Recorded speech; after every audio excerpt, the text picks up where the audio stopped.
just a bloke in a bar. What is up, ladies and gentlemen? Welcome to an episode of Bloke in a Bar, brought to you by Grumpy Coffee. Go to grumpycoffee.com.au, the best coffee in Australia. You will not be disappointed. Got ground, we've got whole bean, we've got pods, we've got it all at grumpycoffee.com.au. 500 or more than 500 5-star reviews. And you know how pedantic people can be about their coffee. So make sure to go to grumpycoffee.com.au. But look, I thought I could stay away. But I can't. I got to come back in. I thought last week was the last one. I thought the week before was the last show of the year. But I was like, you know what?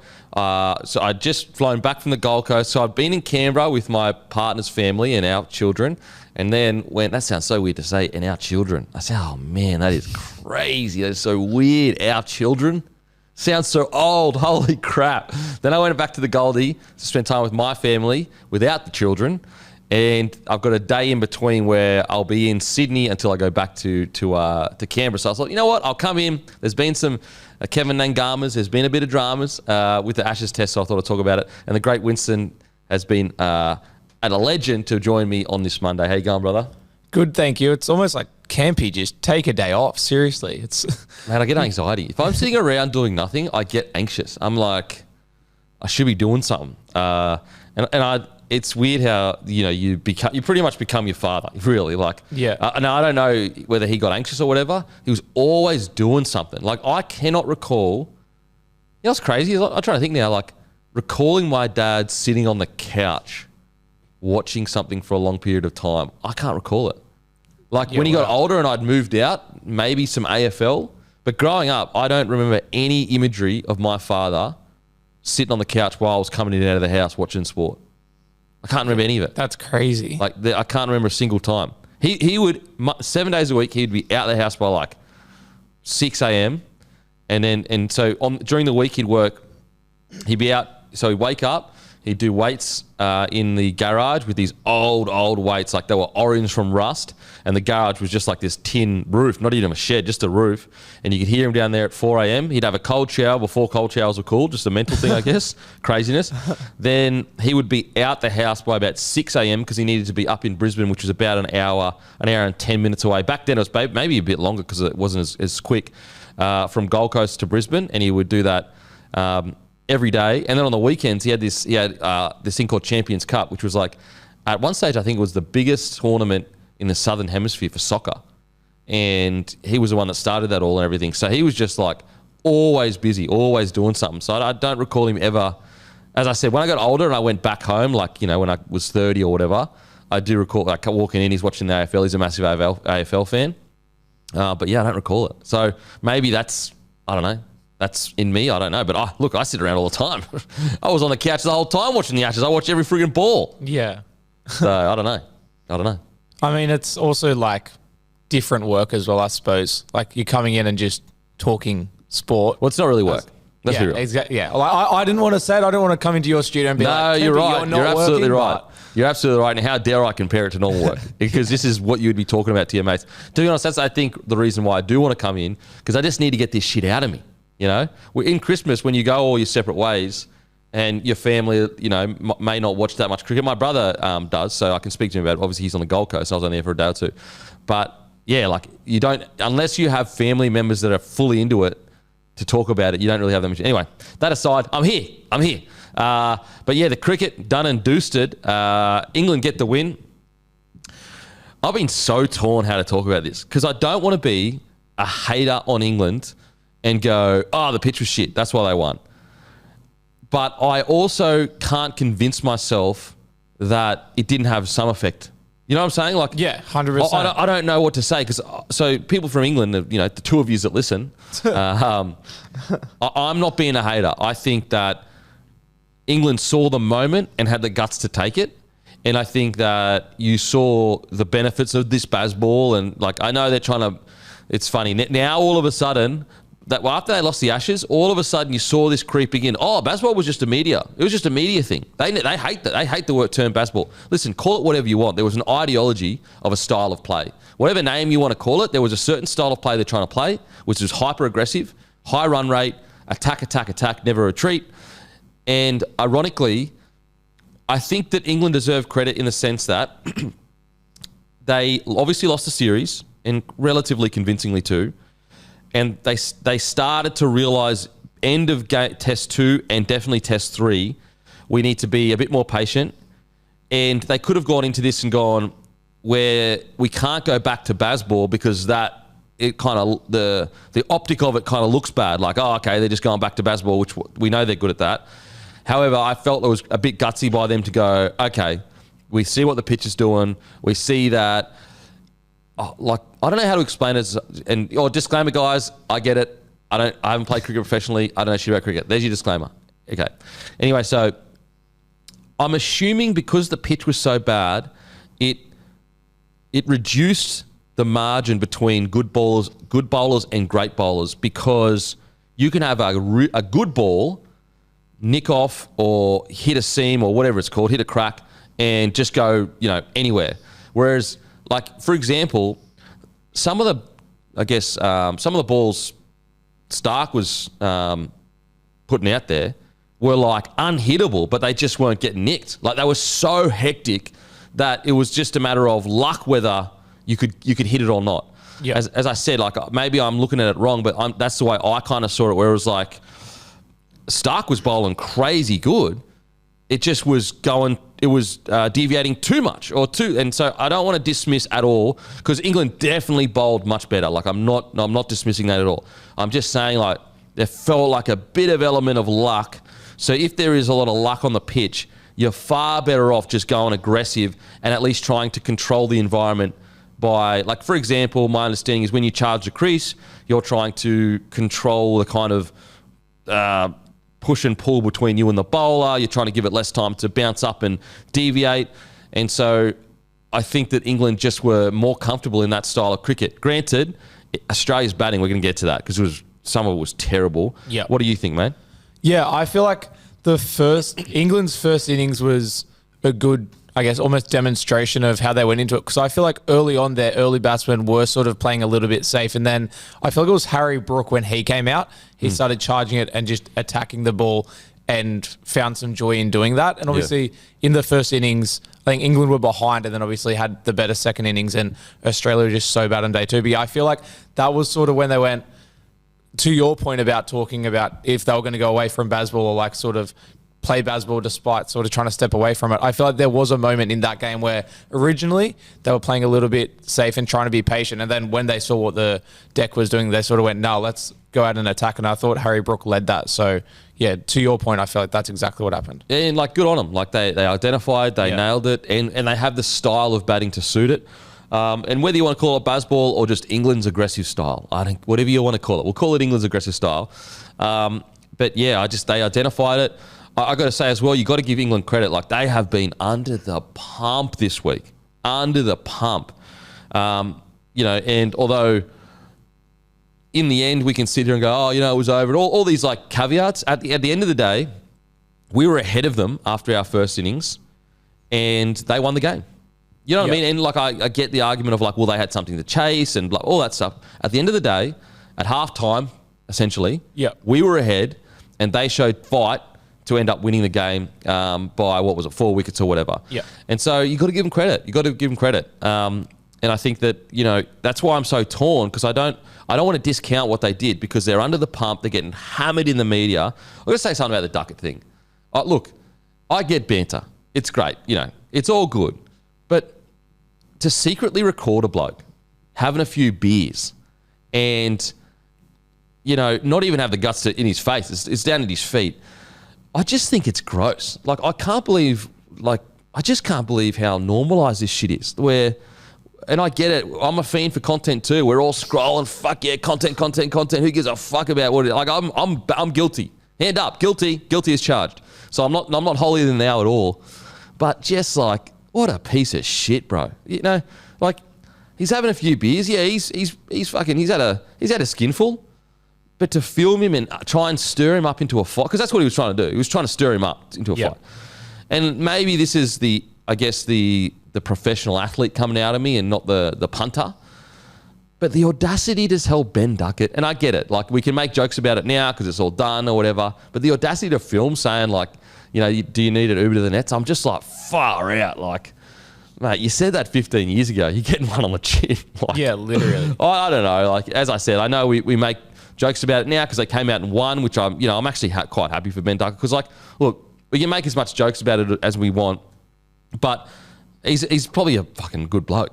Like, he's probably a good bloke. Yeah. We saw the video of him that, there was a bit of banter. He was on the, on the fence there.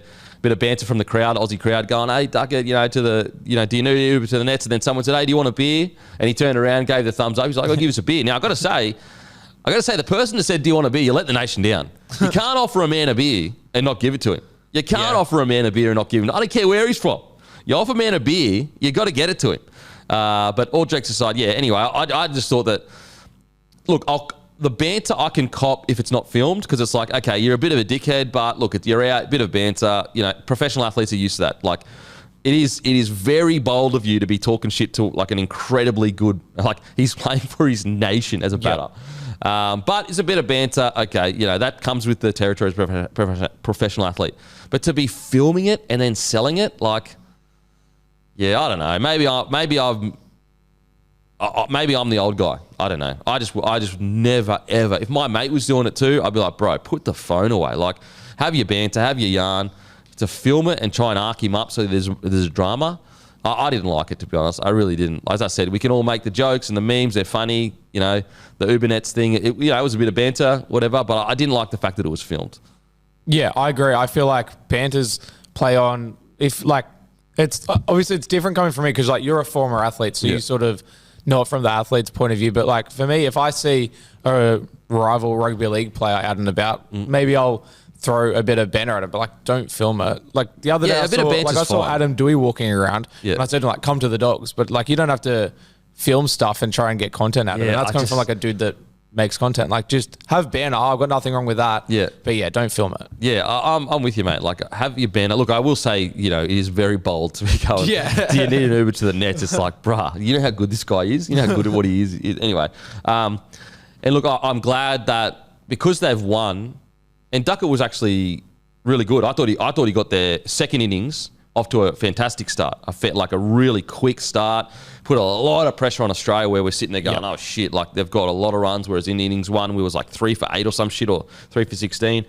And so I think the positive for Duckett is it's turned quite a negative video, and granted there might be still some fallout from it, quite a negative video and jokes into a bit of a positive because now you can reclaim that joke and be like, yeah, I went to the Nets and we fucking beat Australia for the first time in 15 years. So obviously I don't like losing to England, but as a bloke, it's the filming of it. I just can't get around it, bro. Like I know I sound like an old man, but it just wasn't part of our upbringing, filming shit.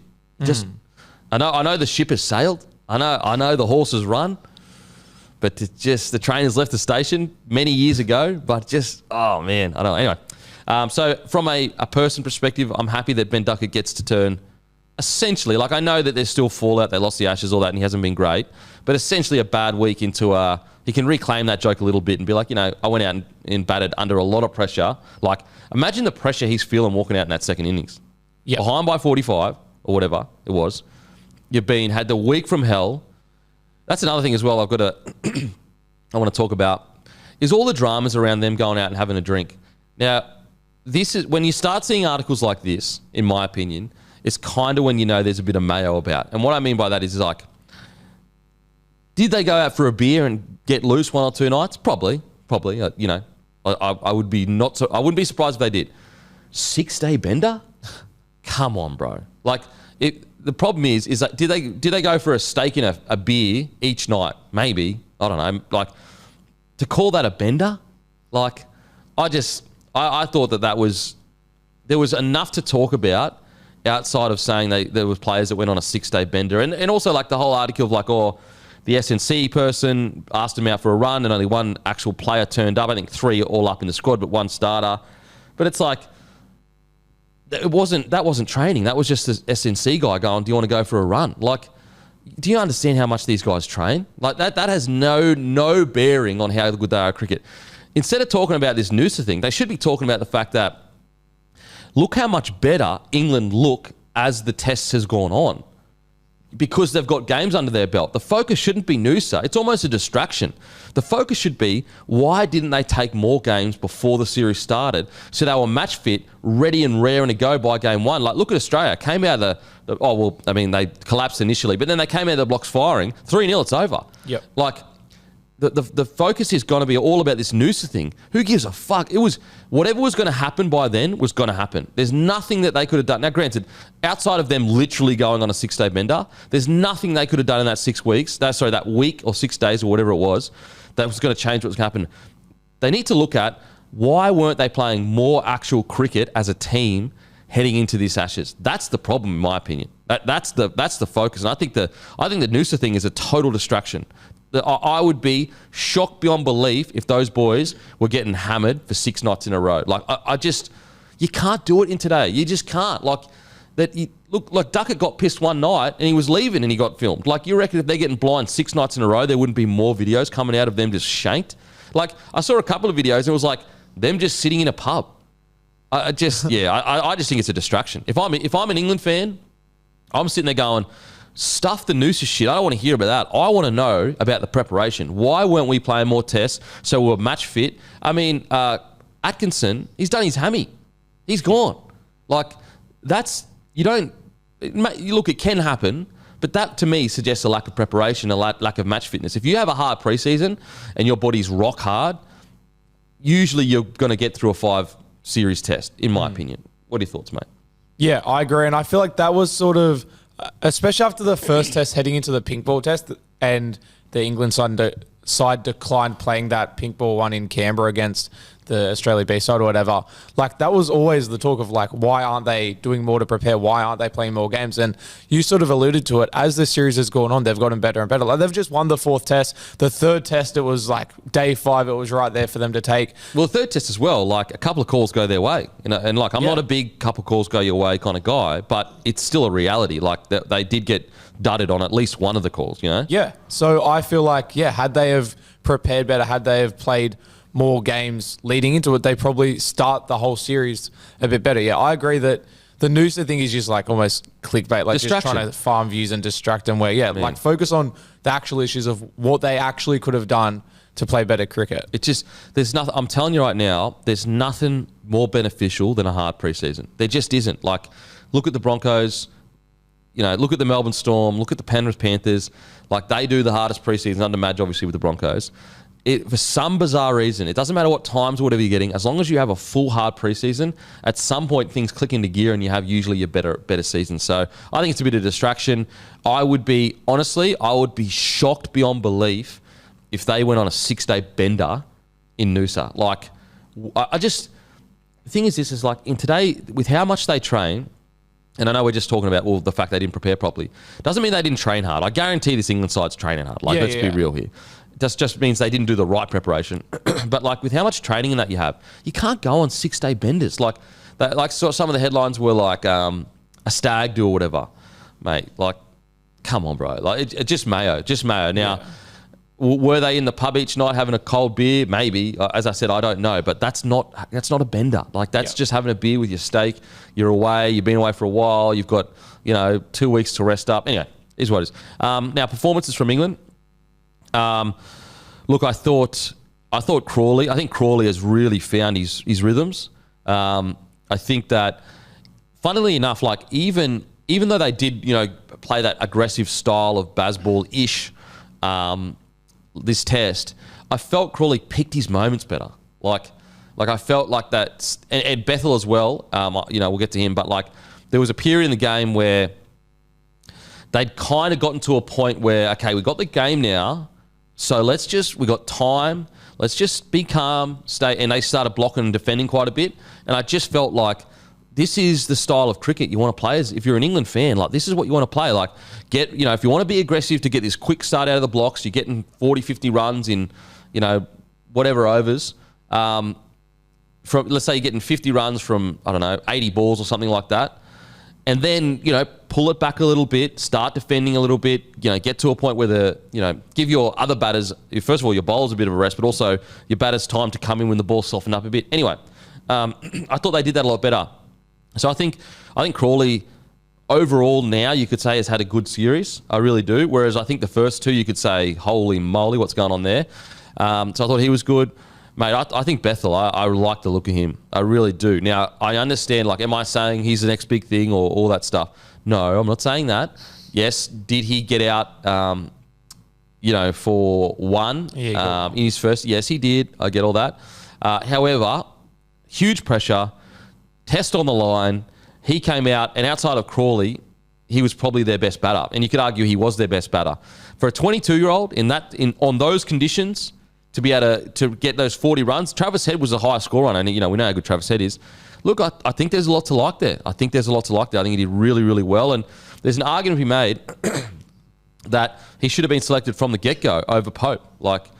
And this is hindsight hero talking now, because I think going into I know there's some Englishmen that would have had him in earlier, but now watching him bat, clearly superior form at least to where Pope's at right now, in my opinion. Yeah, I agree. And as you just said, it is hindsight hero. But if you just look at the numbers and just the way he batted, I think his decision-making and stuff, he was, in the first innings, not so much with his one run, but the second innings, I thought he was really, really strong. And I feel like overall for England in the second innings, they just played to the deck so much better and to the conditions so much better. We sort of touched on it off the jump, but you can talk about the Bazball and whatnot of, the 2-day test and how they batted, but I just feel like they played to the condition so much better. They played to the deck so much better. Australia, I feel like, didn't really change up mid-test as much as England did. I feel like after the first innings, England really looked at what was going right, what was going wrong, and then sort of put that into the second innings. And yeah, I thought Bethel did really, really well. He looked really good. But ironically, because there's this kind of black and white view of this Bazball situation, where there's a quiet majority, I think, that sit with us that go, I'm not saying Bazball as a whole thing is terrible. The problem at the moment with Bazball is not the aggressive style of cricket, it's the decision-making in the conditions. Yes. That's the problem, and they've actually nailed it in this fourth test because the conditions called for an aggressive style of batting. So it's, I don't want to take anything away from that hyper-aggressive England style that's trying to be created, but ironically, it is still the core of what most people want, which is have your aggressive cricket, but have better decision-making, and they did that. And it started with their vice-captain in Harry Brook, just going, charging the crease at 3 for 8 or whatever, and Mitchell Stark is bowling. It's outrageous behaviour. But, I still don't think you should be charging the crease on the first ball when you're 3 for 8. However, everything after that, where he really did put pressure back on the bowlers, it was a masterstroke, really. It really did swing the test back into England's favour. They really did realise, okay, we can be hyper-aggressive here. Now, the problem is that any reasonable person will know England can do this. This is the good part of the aggressive style of English cricket. However, odds-wise, for every match you have like this, you have 4 matches where you get towed up, and so that's the balance they need to find in regards to Bazball. So I don't want to take anything away from England in regards to good win. They identified the conditions probably quicker. They had a team probably more suited to those conditions. Ironically, the guy that went really well for us is our most aggressive batter in Travis Head. Yep. So it just showed that style really worked, and we probably didn't pivot quick enough towards that. So good on England. Good stuff. Now, and just quickly before I forget, I want to give Stokes a bit of credit too. I'm a bit on the fence with the whole Stokes is a warrior stuff. He is a warrior, but the whole, pushing the aggressive style of cricket and then coming out and playing conservatively, I don't know where to land it. Is it poor leadership? Is it poor leadership that, it's been pushed so long, or was he just taking the game by the scruff of the neck and going, boys, follow me here? I think it's also a little bit concerning for Stokes' leadership that, if he was to be removed as captain, I'm not saying he should be, but if he was, who else would be the captain? Because Harry Brook, I don't think he's ready to be captain of I know he's 26 years old, but he's not ready. Root got removed, years ago. So there's a question around Stokes' leadership there. And so I think Stokes, what I can say is I know Stokes is a bloody good cricketer. I still think the jury's a little bit out on his captaincy. I still think the jury's a little bit out, to be honest. I don't know what the answer is to it. Just from what I've watched now, people that have watched cricket for longer, they might say, hey, Denon, in the first early years where they won 14 from 15, he was one of the best captains all time, all that good stuff. Okay, fair enough. But just from what I've watched, I'm still unsure whether he's definitely a great cricketer. I'm unsure whether he's a great captain, in my opinion. Yeah, I think there's no denying how good at cricket he is. Like, I feel like through the 4 tests, overall, he's, in my opinion, he's been their best player. And obviously, when we last jumped on here after the 3rd test, we were talking about whether he was sort of going against the coach's orders and in the style of cricket he was playing. But yeah, I feel like he's probably not proven captain-wise as like 100% we're all in on him as captain. Like, I think you can definitely question things, but I feel like he shows good qualities as well. Like, in terms of England changing up mid-test or mid-innings or whatever, the sort of style they were playing and changing to the conditions, like, he probably had some decision-making in that. But yeah, I think as a cricketer, there's no denying how good he is. Gun. Yeah, it's as I said, that's not me saying he's a bad captain. I think I could firmly say he's a solid captain, but is he a great captain and a great player? I'm not sure. I need to know more about this whole last few years, how it's all come out and everything. Yeah. But what I will say, with all that being said, I thought he handled the win really, really well. Like, really well. I was a bit worried when they were going to win. I was a bit worried there'd be carry on and, a focus on the fact that they'd won this first time in 14 years or whatever it was. But I thought he was really humble in victory, really respectful of the situation in regards to, yes, it is a really good thing that England have won in first time in 14 years, but also appreciating the fact that it was already 3-0. Because, like, the last thing I would want out of a leader, a good leader, is they lose 3-0, but then he's celebrating like he's just won the Ashes after a victory. Because then my worry would be the focus is far too much on his, like, the focus is far too much on, oh, yes, we just got to win that first time in 14 years. How good's that? Like, that means your standards are quite low. And I know it's a fact to say that is the case, but I like the fact that Stokes was kind of like, yep, it's great we won. I'm so proud of the boys. But really, it's 3-0. We got beaten 3-0. It's 3-1. We came here to win the Ashes, not win one game. And I like that. I think that's good leadership. I'd hate to see, respectfully, and I know Crawley's actually been quite good, but talk like Crawley. We won 3-1. If we get that second game, who knows? That's a close. If I had heard that kind of chat, I would have been like, oh my God. So I think the way he handled the victory was almost perfect, really. Showed respect to guys like Root and himself that have been out here for so many years. Showed the respect to the fact that it has been an absolute graveyard for England cricket over here in Australia. But at the same time, as a leader, you don't come for participation awards. You don't come for a consolidation. And I thought he handled it perfectly, Stokes.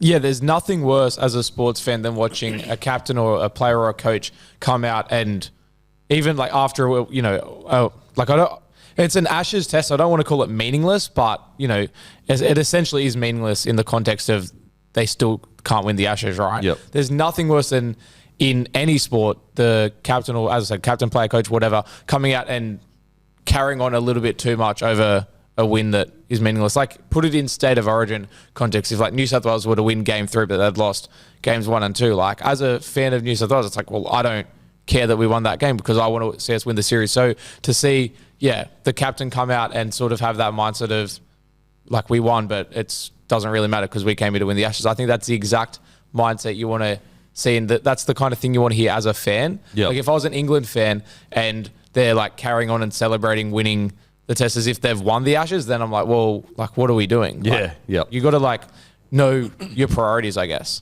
Yeah, and you got to. It's a real window to a mindset of Stokes. If he comes out, we got close, then it's like, okay, so your stand for this team wasn't to win the Ashes. It was do your best kind of stuff. Yeah. But clearly, deep inside him, he's like, no, we came here to win the Ashes. We haven't done it. So I'm not celebrating crazy. So I think he deserves a lot of credit for that. And also, I'll be honest, like, a lot of English fans have been quite good about it too. Yeah. Like, I was expecting a barrage of, like, chat and, like, I was just expecting, but really a lot of English fans have been, I got to give them respect. They've been quite humble about it and like, it was a good win. We fought hard and it's been a tough week for our team and, all that good stuff. But, it's after a 3-0 loss. So, I think everything that I've seen from England, the players, and also the fans has been good. Some of the chat from the media, though, it's like, guys, and I'm not saying all the media. I'm just saying some from the media. Some have been quite good, but like this is your problem.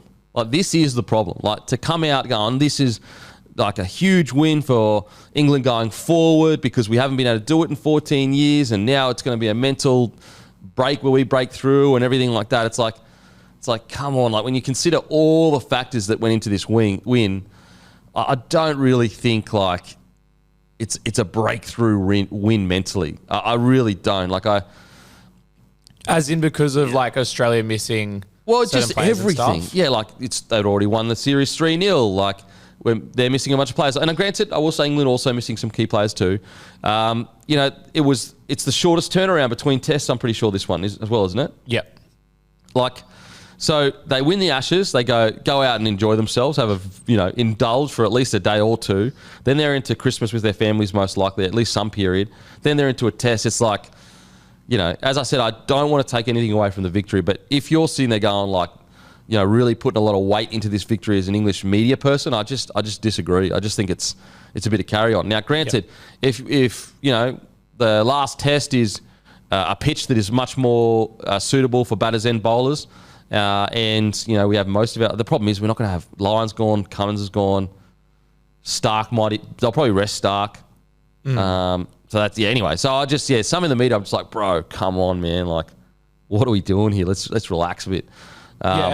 Just to jump in, I get it. In 10 years' time, you'll look back and it's not going to say won a test, but Cummins was out and Lyon was out, and it was a 5-day turnaround, and the pitch was doing too much or whatever. But like right now, and the players will know this, and the fans clearly the players know it, the fans know it, and the media will know it, whether it's in the back of their mind or whatever. But like there was all these sort of factors that led into the win, and yes, it's a win. It's full credit to England. I don't want to take anything away from England that they did win the test, but and like I'm not, and I don't want to sit here as an Australian and make excuses. Like England were the better side, but there is a lot that went into it. Yeah, and so if anything, you could argue it may have put them back a little bit if they read too much into this and go, oh well, Bazball's good. Yeah, this aggressive style, it's good, it works. Yeah, but I don't think the England team's that. I think they're clearly very smart at what they do.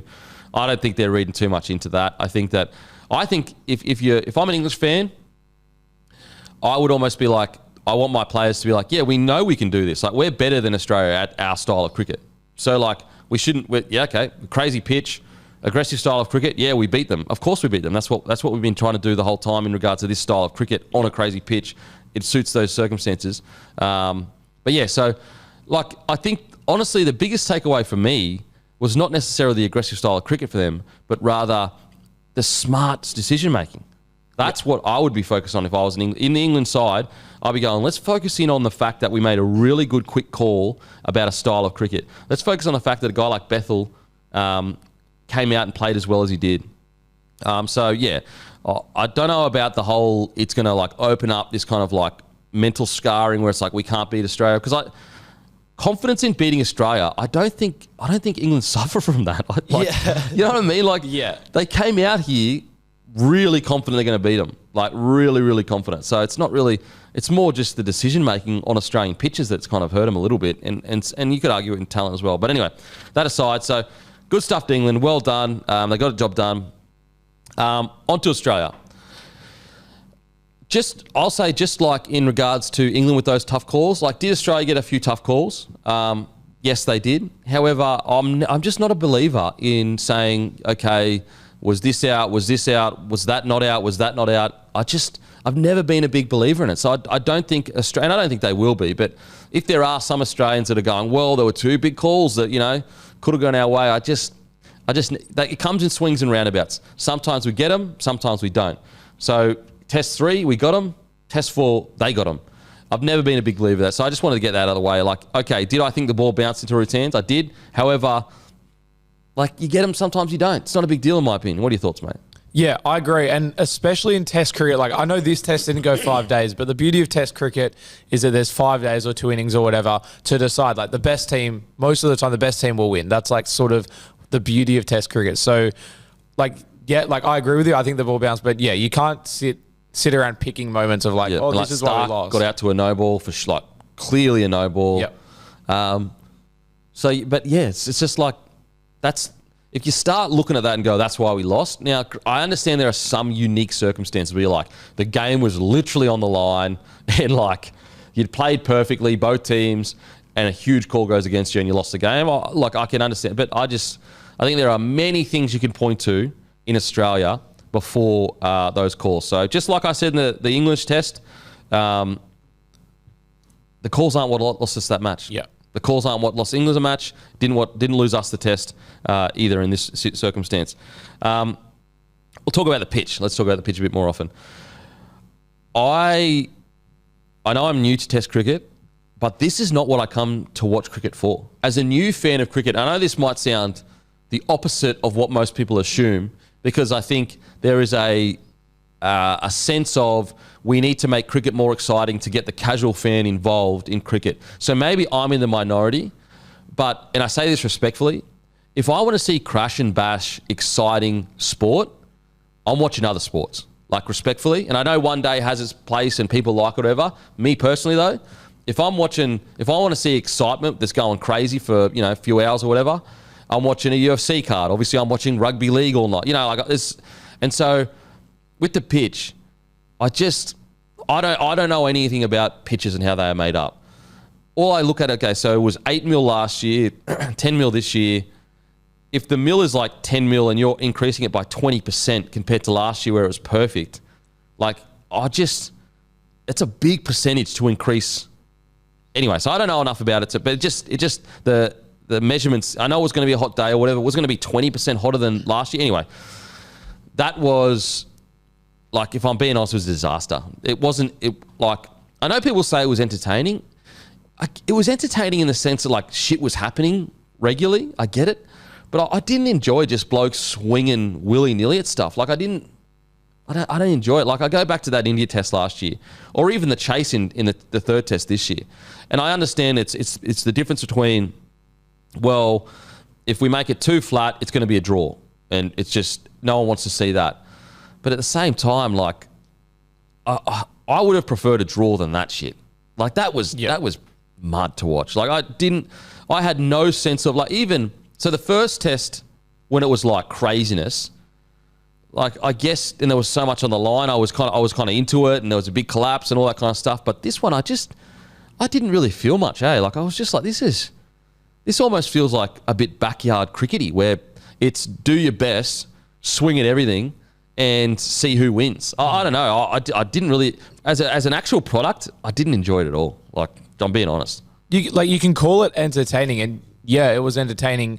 And you sort of alluded to it there where you said if you want to watch something that's a few hours and it's just pure entertainment for a few hours, you'll go watch another sport. You don't have to go watch another sport. There's forms of cricket that are made to be that style of cricket. T20s exist for that reason, to be, short form, couple of hours, entertaining, hitting the ball around the park. That's not what Test cricket is. That's not the beauty of Test cricket. The beauty of Test cricket is 5 days. It's a chess match. It's, who can go for the 5 days, who can be consistent throughout the 5 days, the mind games, the strategy of it all. That's what Test cricket is. It's not 2 days of just hitting the ball around and, luck comes into it of where the ball's bouncing and stuff. It was entertaining. There's no denying it was entertaining, but that's not the form of entertainment that Test cricket is meant to be. I'm not trying to say Test cricket isn't meant to be entertaining. It's meant to be entertaining for other reasons. That's the stuff for T20s, not Test cricket. What I loved about Test cricket coming into it is the experience is so unique. There is no other sport in the world where it takes 5 days to decide the winner. And also, there's no other sport in the world, at least to my knowledge, where you can be so far ahead, 30-0 ahead styles. You're 30-0 ahead in rugby league, and then within an hour, you're losing the game. That's how crazy Test cricket can be. And I know I'm wrong with this opinion, so bear with me. But I'm just struggling to believe the narrative that people stopped watching cricket because 5-day tests were boring. Because against India last year, so we just had record crowds this year. Against India last year, the best matches, and that's great. The hype around this were 4 or 5 days. Yeah. So I'm just, unless you can show me evidence of a correlation of we started playing Test cricket where it went 2 to 3 days mostly, and that's brought the fans back. I don't think that's what's brought the fans back. I really don't. Like, I think that this idea, as I said, I don't have enough information to make the call on whether it's right or wrong, but I'm struggling to believe the narrative that Test cricket is boring for the current generation, therefore we need to make it a 2 or 3 day thing. Like, look at the crowds that are rocking up to these things. After the tests against India was some of the best sport I've ever watched. And I'm pretty sure most of them went 3 or 4, 4 days, and then there were a couple of 5 days. I think it might be, as I said, right now I don't have enough information, but it feels like a bit of a myth. This idea that the 5-day Test cricket is too boring for this current generation. I would say the numbers disagree. I think there are other parts of cricket that they needed to improve that have brought the fans back into it. Because right now, cricket looks like breaking record crowd. That was a record crowd at the MCG for cricket. Yep. So, like, I just don't know if I believe it. I'd love to hear your thoughts, knowing cricket a bit better than me. And like, once again, if you want to, and I don't think they're doing it, but if Cricket Australia are looking at it and going, oh, we need to, appease this new TikTok generation who can only think for 15 seconds. Like, Big Bash exists. There's forms of cricket that exist to entertain those people. And as you said, the numbers speak for themselves. They're not getting record-breaking crowds at the MCG because people are expecting a 2-day test. Nobody's expecting a 2-day test. You're going for 5 days. Like, there's people that have day 4 tickets for a reason. And you look at last test, day 5 last test, that is such entertaining cricket. That is such entertaining test cricket. You can talk about how, this 2-day test was entertaining because there was just so much happening. But the whole reason test cricket is so good is because you earn day 5. And day 5, in my opinion, is so much more entertaining than hitting the ball around the park for 2 days, because you earn the right to watch that entertainment of day 5 where, if they need 50 runs in a certain amount of overs and this side needs 3 wickets, like, that's what test cricket is. And you sort of earn the right to get to that day 5, and it becomes more entertaining and it's more rewarding. Yeah, look, I don't know. I just know that there was this kind of sentiment that 5-day test is dying because this next generation doesn't want to watch something that long. I don't know if I agree with it. I feel like it seems like similar things happen in rugby league where someone says something and then this myth kind of just gets perpetuated. And I'm struggling. And granted, I'd love someone in the comment section, if you've got good solid evidence that goes, no, here's the evidence to suggest that Test cricket was dying, but with the run rate has increased, which has brought the fans back. I would love to see it. I'm more than happy to get back up here in a couple of weeks or whatever and go, you know what? I got sent all the information as to why. But I don't know. I feel like it's kind of like, this is a much different one, but like in rugby league, like Adam Reynolds is always injured. When you actually look at his record, he's played 20 plus games in every single year. And when he was about to re-sign with South, that was kind of the narrative that was getting pushed. Like, Reno is always injured. And sometimes these myths get perpetuated and we all just kind of keep saying them because that's what's being said. And I just don't know if it's true. Like, yes, like for example, yes, people are consuming short content, but like one of the biggest cultural juggernauts is a 4-hour podcast with Joe Rogan. Yeah. So I don't know. I'm just not sure if I need more information, but I'm just not sure if I believe this idea that this next generation can't cop long tests. Me personally, and I know I'm older, so I'm not a younger generation. I am drawn to 5-day tests because I just think it is so unique, the setup that you have where you could write a book about one test. Like what other sport could you write a book about one test? Like, you could sit down and make a documentary about one test, not the test series, one test. The twists, the turns, the leading by heaps. Go back to the first test. England had us done. We were done in that first test. And then they just completely shut the bed, and all of a sudden we win by, not a little bit, we win by 8 wickets. Like, what other sport can do that? I don't know. Yeah, and like as someone who's like either like the younger generation or, at the top of the younger generation or whatever, like I'm 23 years old and I prefer Test cricket to Big Bash and you sort of said it with the Joe Rogan 4-hour podcast thing, like I feel like my generation can appreciate the long form of cricket and understand why it's differences between Big Bash and Test cricket, like why it's not like I don't want to sit here and say it's better because everyone's entitled to their opinion, but like the beauty of Test cricket. I think it's better. I think it's I think it's better as well. But like I don't want to come here like I don't want to just make a statement of it is better. Everyone's entitled to their opinion and what they prefer. But I just think the beauty of Test cricket is that it goes for long and you sort of earn the right to have that entertainment in the back end of it. Where if you want to watch a quick game of cricket, go watch Big Bash. And I think the fact that people are saying, the crowds are bigger because the Test cricket's shorter and the run rate's up because of Big Bash or whatever. Like, people can choose to go watch BBL games if they want. It's not like they have to watch Test cricket. You can go and watch what form of cricket you want. So I think people are going to watch Test matches because they're Test matches, because they're 5-day tests. Yeah. Yeah, I really enjoyed it. I really enjoyed the 5-day test. Or it doesn't have to be 5 days. It could be 4 days. 4 or 5 days. 2 days. Holy, that's bad. Like, I just, as I said, I didn't really enjoy it, man. Stuff was happening for sure and like keeping glued to the TV. But I mean, ironically, you could argue that 5-day test actually does suit this generation because you don't need to be locked into every ball to watch the drama. You can be scrolling your bloody phone half the time. Literally, that's almost a reason like why I enjoy Test, because you're right. Like, you can just check the score or just have I love the Boxing Day test because it's in that weird period, when you're around Christmas and you're traveling or you're sitting around eating like turkey for 4 days or whatever, and you can just have the cricket on. And it's just almost background noise. You can use Test cricket as background noise where you're seeing the score and they replay the same wicket over and over. So you're not going to miss, seeing the wicket, whether it's like, even if it's not live. Like that's why it's so good. And I think that's why it does appeal to the new generation. Because I feel like the new generation, you put Netflix on a screen and you're on your phone, you have like 3 different things going on at once. Well, Test cricket can be one of those things. Yeah, well, they've actually done studies like, why does Netflix create these scripts that are so child-based, like so surface-based scripts? It's because they're making movies for people that aren't actually watching most of them.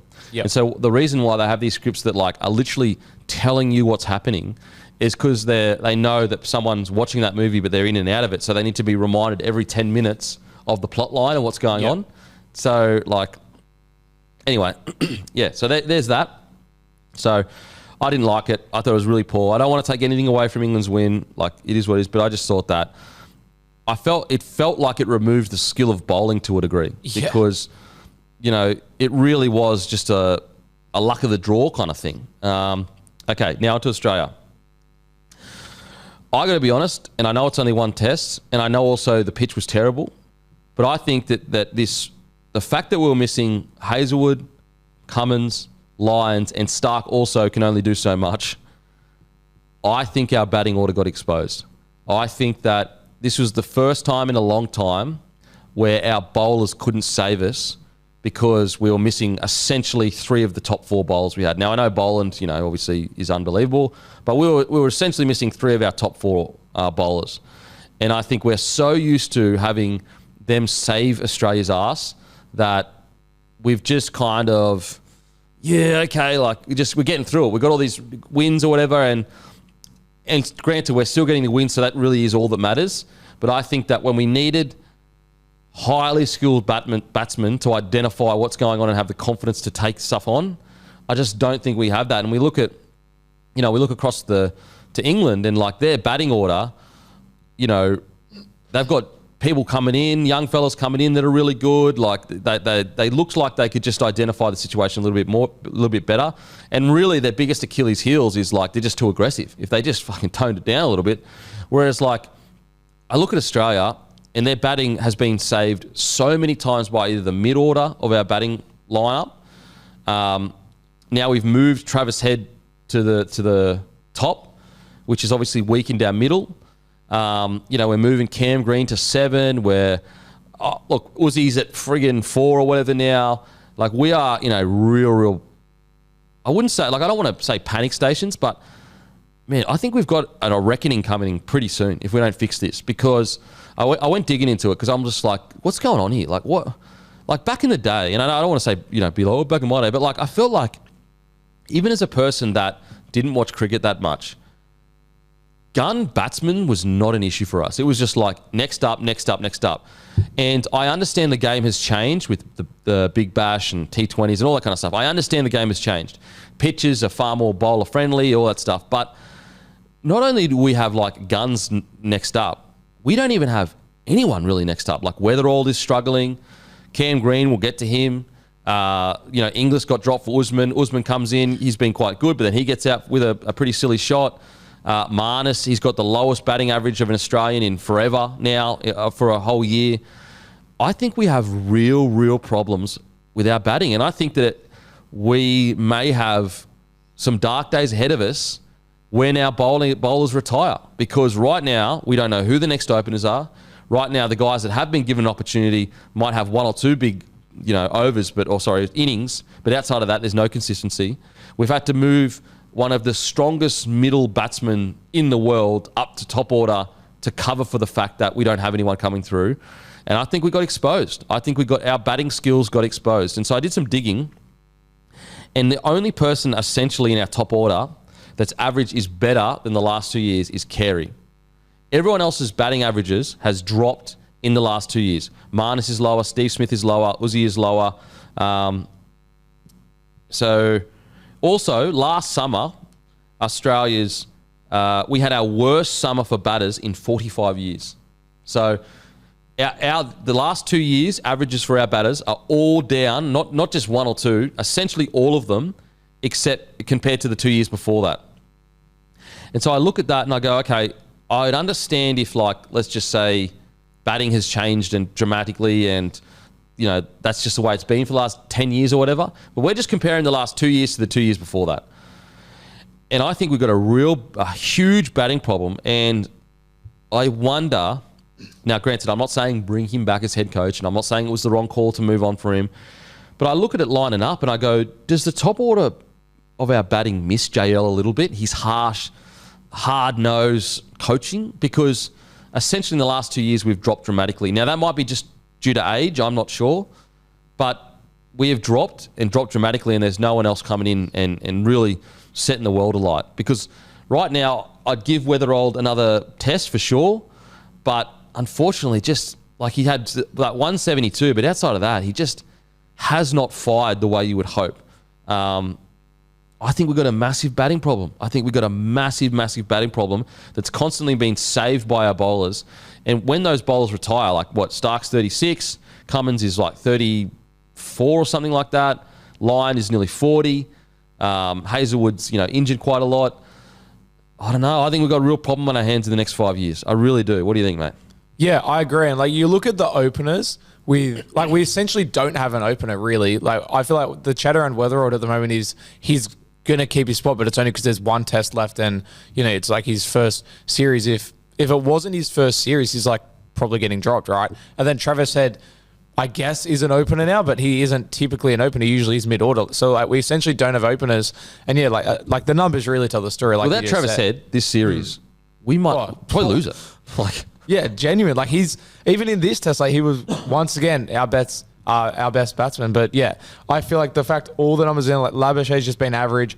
Khawaja looks good, and then he gets out for a duck just with silly shots. Even Steve Smith, he's been all right, but hasn't really had any big numbers. Like you said, we'll talk about Kendra later. This is how far it's down. He averages 75 there. And granted, I know the pitch was terrible. I know. But still, yeah, it's huge. It's a huge swing. Yeah.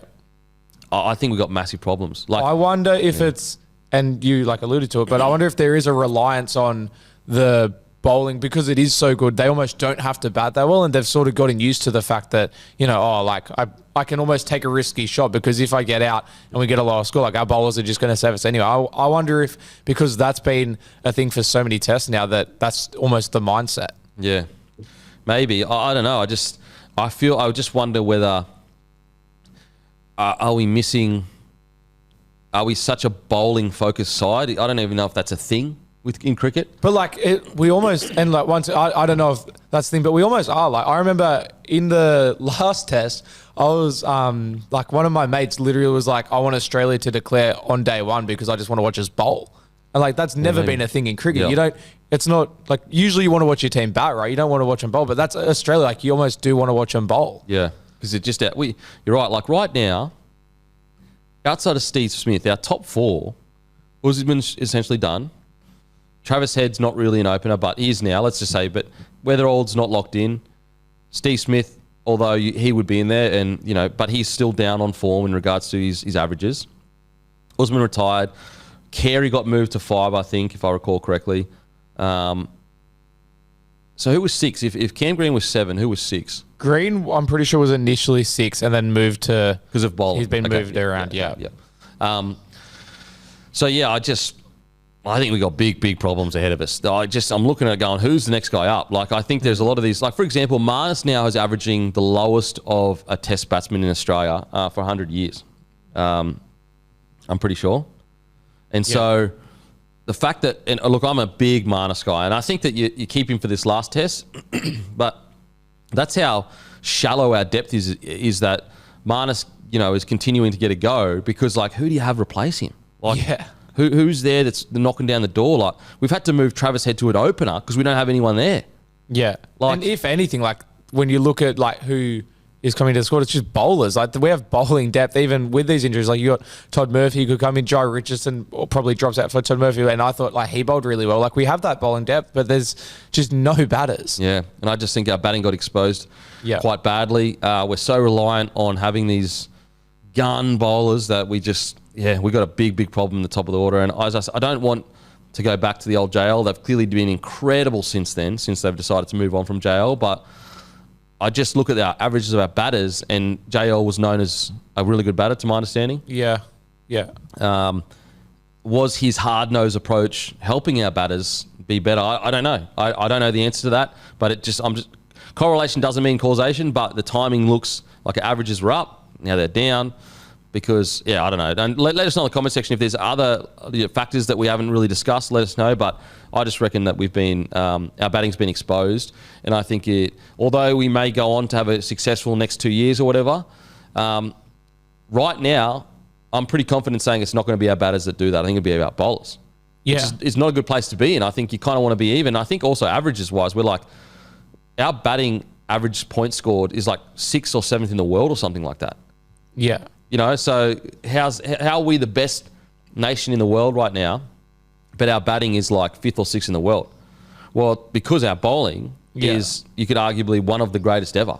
Cartel. Yeah, and that's where I mean, like, I don't know enough to make a statement like this is the reason, and it could be the coaching or whatever, but maybe it is literally a case of the mindset being our bowlers are so good, we don't need to bat well. Like, we don't need to improve our batting. You just become so over-reliant on the bowling's going to save us anyway. Subconsciously, you're like, you'll be right. I think it's a subconscious thing of our bowling saves us anyway, and there's nothing forcing the batting to improve because they're not being punished for batting poorly. Like, outside of this test that they lost. And so that's why I look at the JL situation, and win, lose or draw, he is like into those batters.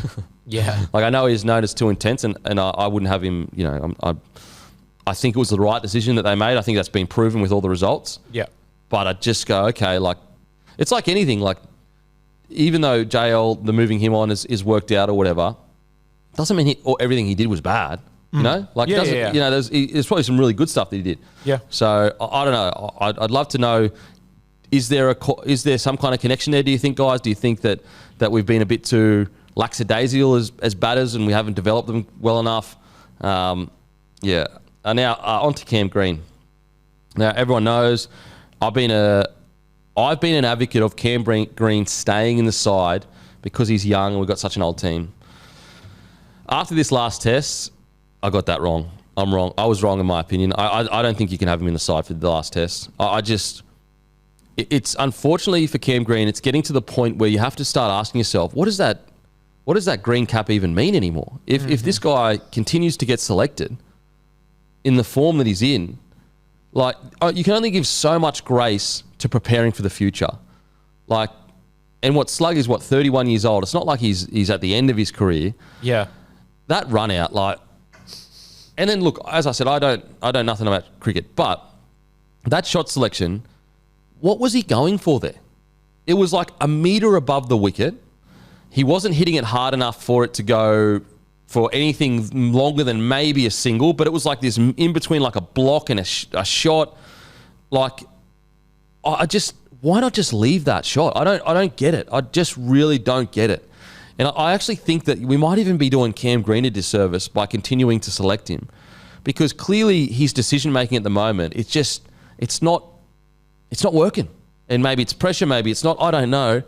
I think that you'd be better off bringing in a guy that we can rely on to hold up that middle if we need to. Like, he got moved to 6. So he got moved to 4. Steve Smith got moved to 1. He's got moved back, and now he's moved to 6. He barely bowls any overs, and I know he took the last wicket and then a crucial wicket, but 2 wickets out of the whole thing. So he barely bowls as well. I just think that, yes, of course, you can carry someone when you're going as well as you are, but at the same time, there needs to be some kind of individual expectation as a player to keep that baggy green, or probably the wrong terminology because you keep your bag of green, but the green and gold on your back.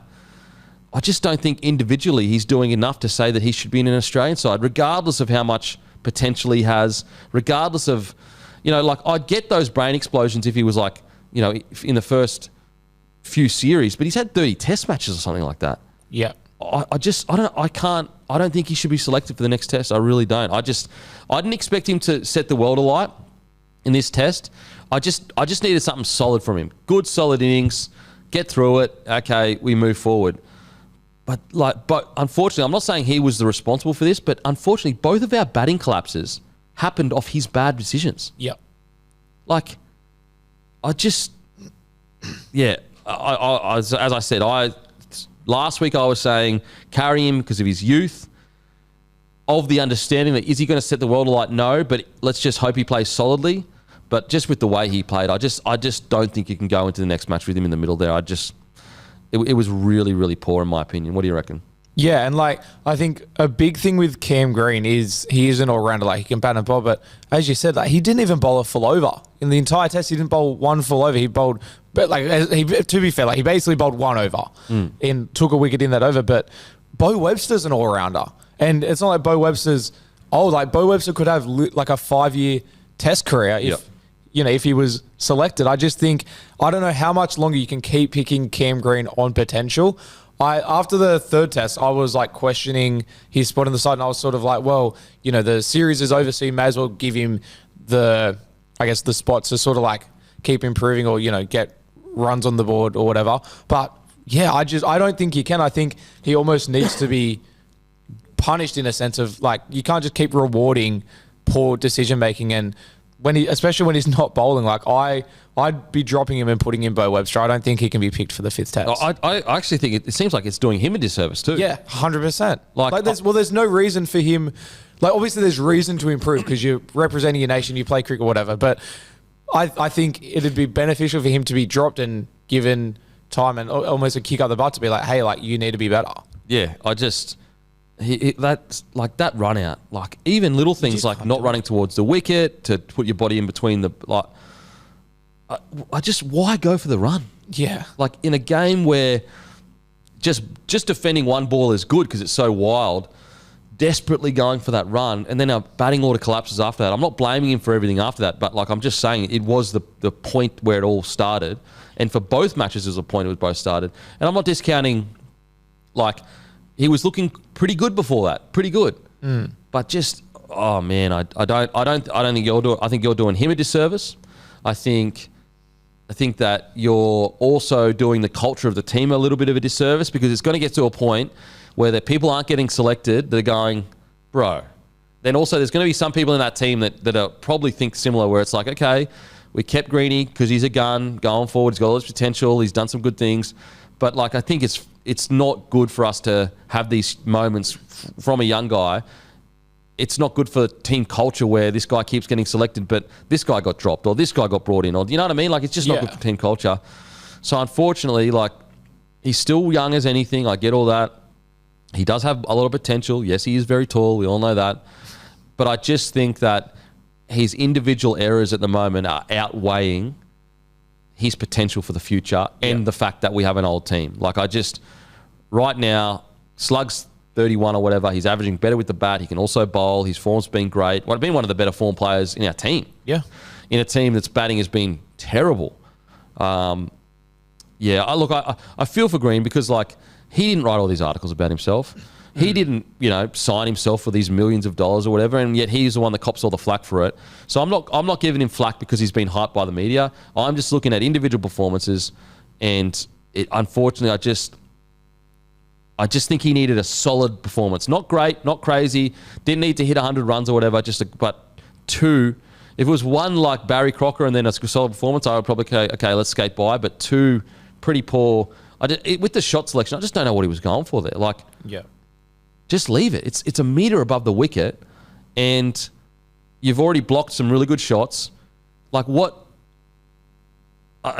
Do you know more about why he would play a shot like that? I don't get it. And that's why I'm like, I don't think he should be in the side. Like, if you're looking at the side right now and picking a best 11, I just don't think he's in the best 11. I don't understand it. And like, you can look at the pitch and be like, oh, maybe it was too difficult for batsmen, but there's only so many times you can say that. Like, he's been poor the whole series, in my opinion. Yeah. I don't get it. And it's like he's played like 30 tests or something. Yeah, it's not like it's like Weatherald where it's his first series and you're like, oh, like we'll pick him in the fifth one because it's his first series or whatever. Like, he's had time to get to a good enough standard where he's in the best 11, and I just don't think he's in the best 11 right now. I think it's time to drop him, and I'm not like, I don't think you're dropping him forever and he's never going to play for Australia, and that's not the case. He'll definitely be back, but I think for now, I wouldn't be picking him in the fifth test. Yeah, as always, like, I want Cam Green to be a gun. Yeah, like, 100%. I want him to live his best life, killing it, loving it, gun as anything, for sure. But I just think he's just played so poorly that I just don't know how you could justify his selection going forward at this stage. Yeah. I'm not sure what you could possibly say. Like, surely the whole idea of like, oh, we've got an old team, therefore we need to keep him in the side. It's like, that's what we've been saying for a couple of years now. Yeah. At some point you've got to go, okay, mate, you need to go back, earn this jersey. In that meantime, bring in a guy like Slug who's 30, 31 years old. You've got at least 2 or 3 years with him. At least 2 or 3 years with him. In that time, Green can continue to develop. If he gets selected in again and kills it, great. If not, he keeps developing. He's 28 years old or something. You bring him in. And then you got another 5, 6 years out of him. Yeah. As I said, last week I was very much of the mind of like, keep him. We've got an old side. But after the performance on the week, like, how do you? And if you're going to bat and make some of those decisions, but then you're bowling really well, you can almost like kind of justify it, especially, with Hazelwood, Cummins and whatever out, like if there was a need for another bowler, but like they didn't bowl him. Yeah, so, that's what's like, crazy. what's he doing there? And then it's also like, it's safe to have an all-rounder in the side. Like, Bo Webster's an all-rounder. Yeah. So I don't think there's any reason to keep him in the side right now. And they moved him up the order too. Yeah, so it's it's not even that, like, they've pretty much said like, you're not a top tier batsman right now. Yeah. So it's like, and then he barely bowled. So I don't get that. I don't get that. Now, in that regard, like, that's why I'd probably keep Marnus, just because I feel like it'd be pretty rough after those 2 incredible catches. And I know he's had batting problems for a while, but like, that's an area where I go, well, he did win us the Ashes with his friggin' amazing catches in the slips. Yeah. Does that earn him an extra game? For me, it probably does, I guess. Yeah. Like, you can justify, right? But with Cam Green, I don't think there's any other area where you can justify him being in the side, in my opinion. It definitely seems to me like there's just too much pressure on the kid at the moment. I say kid, he's 26, but there's too much pressure on him because it just does not seem to be responding the way you expect. I'm not expecting a world beater at all, but just good, solid, Weatherald, I'd stick with Weatherald, but I'm just... He has a great vibe with Travis Head. They seem to really connect and click, but as an opener, haven't been that confident with him there for a bit. I feel like the problem is for Weatherald, it seems like there is a very specific way to get him out. And he seems to suffer from it quite regularly. I don't know. I'd give him an extra test because it's his debut series, but we are in trouble. Yeah. Because like there's all these names that you bring up that, oh, what about him? What about him? And it's like, well, we've given some of these guys a crack and they haven't really set the world alight. Yeah. I mean, the only guy to set the world alight was Constas, and then, it was almost the worst thing that could happen to him because he had, he's so young. Yep. So, I don't know. Is there anyone that you're thinking of that's banging down the door? No, I don't think there's anyone batting down the door. I think Weatherald stays in because it is his debut series and almost just because there's nobody else. But yeah, I think like you give him one more test. And you can't drop everyone. Like you can't drop Weatherald and Marnus and Cam Green. You got to sort of pick your guys. But yeah, I'd leave Weatherald there. I think he hasn't been so bad that you have to drop him. I think he's shown enough. And as you said, I think he pairs with Head well. So I'd give him one more test And yeah, there's just like even Marnus, I'm like, he's just not getting runs. But like he's said he's confident in his batting, but it's obviously not showing. But hopefully, he just needs to get runs. Seriously. Just needs to get runs desperately. And I really, really like Marnus. I mean, I like Cam Green too. Like I really do. But I'm such a fan of Marnus. He's achieved obviously way more. Yeah. I think you give him the last test for sure. But again, like I'm just thinking about like heading into next year. Uzi gone. Steve Smith's a year older. You know, Stark's a year older. Cummins a year older. Like, we're in a bit of trouble. I feel like we're in a bit of trouble here. Yeah, well, if you looked at like maybe 3-4 years down the track or whatever, it's like if you try and predict the Australia side 4 years time, it's like there's a lot of blank spaces I feel on the order. Yeah, whereas like England, you'd be pretty easy to be able to pick. Like, in 4 or 5 years, Cummins gone. 3 or 4 years, sorry, Cummins gone, Stark gone, Lyon gone, Uzi gone, Steve Smith gone.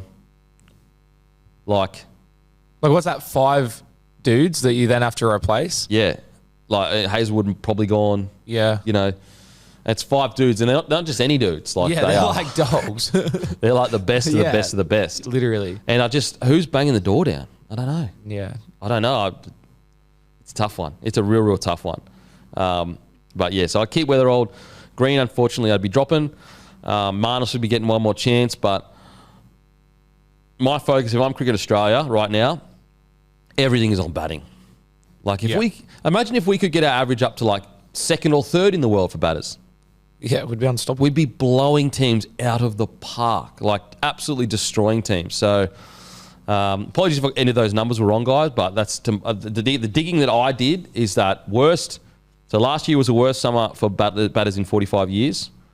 And then I looked at the average of all of our batters. Only Carey is averaging better in his last 2 years than he was the 2 years before that. Everyone else is down, which is, you know, look, if 1 or 2 are down, that's fine. That's part of professional sport. Yeah. But all of our like Carey's not even known as a batter. Yeah, you know what I mean? Yeah. Like, he's a gun wicket keeper that has been so good in this Test series that now all of a sudden we're going, oh, he's a batter. Yeah. And like you can look at the pitch or the deck or whatever and go, oh, like maybe we're overreacting because it was just a nightmare to bat or whatever. But like the numbers tell the story. It's not just this test. Yeah, it's not the whole series. Our it's batting last series. Yeah. Our batting has been poor, like pretty poor the whole series, and it's taken 170 from Travis Head or whatever. Yeah. Like, you know, Travis Head just to be amazing. Absolutely amazing. Proudly brought to you by Lontel, guys. Best internet in all the land. Make sure to go to lontel.net.au/bloke. And also, if you're a business, use Lontel like we do. Never cuts out. Great customer service. Best in the business. Also, Aspley Mazda, brought to you by Aspley Mazda. Lukey, the car man, LDC_01. Give them a follow. We're doing an X sale. Basically, they're selling rentals. And 2 specific rentals. If you purchase them, you have a chance to be gifted a day in a corporate suite box with me, Alex Glendralia, watching the footy. So an opportunity there for you if you're looking for a rental car, an ex-rental car to buy. Anything else, mate? No, I think that's it. That's it. All righty. We are done and deuced. Everyone enjoy their New Year's. Thank you again, Winston, for joining us. We really appreciate it and being on the turntables there. And yeah, we'll see you in the new year. We'll see you in the new year as usual. Stay safe, New Year, guys. Have fun, but stay safe. But as usual, I'll go and fuck myself. Thank you.